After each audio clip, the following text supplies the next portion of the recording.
तो फ्रेंड्स, आज की वीडियो शुरू करने से पहले मैं बता दूं आपको कि हम लोग कल पार्टनर की स्टोरी कर रहे थे। पर पार्टनर की स्टोरी जानने से पहले हमें ये जानना चाहिए कि पार्टनर वो खुद इंसान कैसा था। जो हमें स्टोरी सुना रहा है वो इंसान खुद कैसा था। तो पार्टनर अगर देखा जाए तो वो कैंटरबरी टेल्स का जो कैरेक्टर है उसको चौसर बताते हैं कि पार्टनर एक पियक्कड़ इंसान था। उससे लोग डरा करते थे और वो एक क्राइम मतलब मीन्स अपराधी भी था, क्योंकि वो लोगों को डराया धमकाया करता था।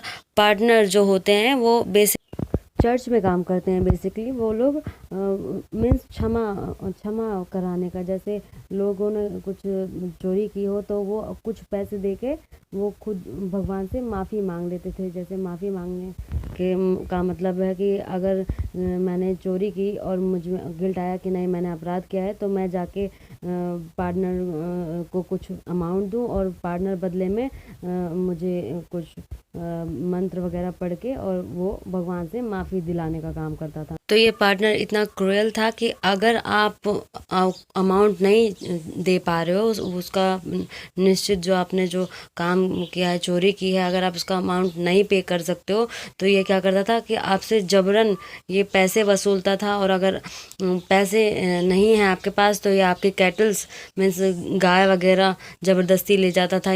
इवन उसमें तो चौसर ने बताया है कि ये इतना क्रूअल था कि ये खुद कहता है कि I land cattle if they don't have it and then I take their daughters. तो वो कहता है कि अगर उनके पास कैटल्स नहीं होते तो वो उनकी बेटियों को भी ले लेता था उसके बदले में। तो इतना क्रूअल था ये। तो बेसिकली देखा जाए तो कैंटरबरी टेल्स में चौसर ने एक सामाजिक आईना दिखाया है लोगों को। तो चलिए आज की कहानी स्टार्ट करते हैं हम।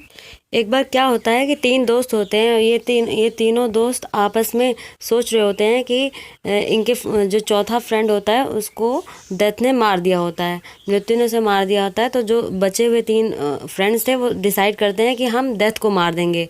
तो ये लोग डेथ को बहुत ढूंढते हैं और बहुत ढूंढ के फिर ये थक जाते हैं कि आखिर डेथ हमें मिलेगी कहाँ।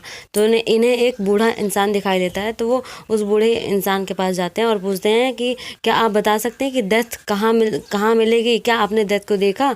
तो वो बूढ़ा इंसान कहता है कि देखो मैंने डेथ को तो नहीं देखा, पर मैं उसको वो रहती कहाँ पर है, मृत्यु रहती कहाँ पर, मैं उसका पता ज़रूर बता सकता हूँ। तो वो तीनों दोस्त कहते हैं कि ठीक है आप बताइए कहाँ रहती है। तो वो दोस्त इशारा करता है कि वो उसी ओक के पेड़ के नीचे रहती है और जाइए आप लोग वहाँ ढूंढिए। तो ये तीनों लोग जाते हैं और ओक की जो जड़ें हैं उन पर खुदाई करना शुरू करते हैं। जब ओक की जड़ों को खुदाई करते हैं तो उसमें से उनको क्या गोल्ड का भरा हुआ एक मटका मिलता है। तो ये इन तीनों के मन में लालच आ जाता है। जब ये तीनों देखते हैं गोल्ड को तो आपस में ये सोचते हैं कि काश मैं उसे मार देता तो ये सारा धन मेरा हो जाता। और तीसरा सोचता है कि अगर मैं इसे मार देता तो ये सारा धन मेरा हो जाता। ऐसा सोच ही रहे होते हैं तो जो चौथा दोस्त है वो कहता है कि मैं जा रहा हूँ मार्केट से कुछ खाने के लिए ले आता हूँ, तब तक हम आके कुछ खा पी के फिर आराम से हम बंटवारा करेंगे।